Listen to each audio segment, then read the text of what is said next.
துணை குடியரசுத் தலைவர் தேர்தலில் இரு வேட்பாளருக்குமான வெற்றி வாய்ப்புகள் என்ன, யாருக்கு எவ்வளவு ஆதரவு என்பதை தற்பொழுது பார்க்கலாம்.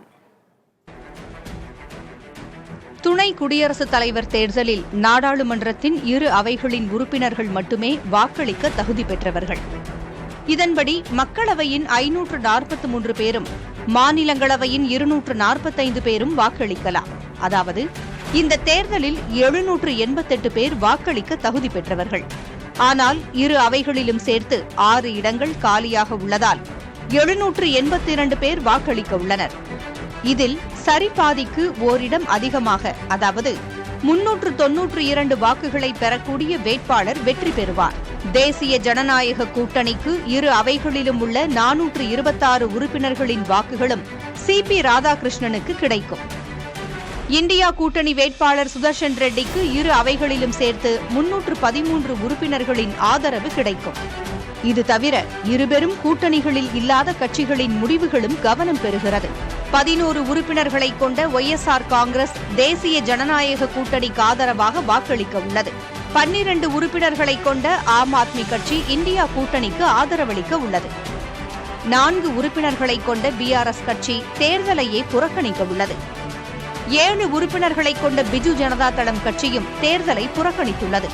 தற்போதுள்ள சூழலில் சிபி ராதாகிருஷ்ணனுக்கு குறைந்தபட்சம் 437 வாக்குகளும் சுதர்ஷன் ரெட்டிக்கு 325 வாக்குகளும் கிடைக்கும் என்று தெரிகிறது.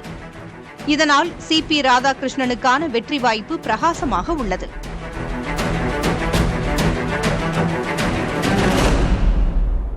அடுத்த துணை குடியரசுத் தலைவரை தேர்வு செய்வதற்கான தேர்தல் வாக்குப்பதிவு நாளை நடைபெறும் நிலையில் மாலைக்குள் முடிவுகள் அறிவிக்கப்பட வாய்ப்புள்ளதாக தகவல் வெளியாகியுள்ளது.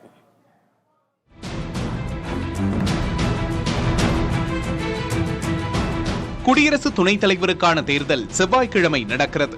இத்தேர்தலில் தேசிய ஜனநாயக கூட்டணியின் சார்பில் சிபி ராதாகிருஷ்ணனும் எதிர்க்கட்சியின் தரப்பில் பி சுதர்சன் ரெட்டியும் போட்டியிடுகின்றனர்.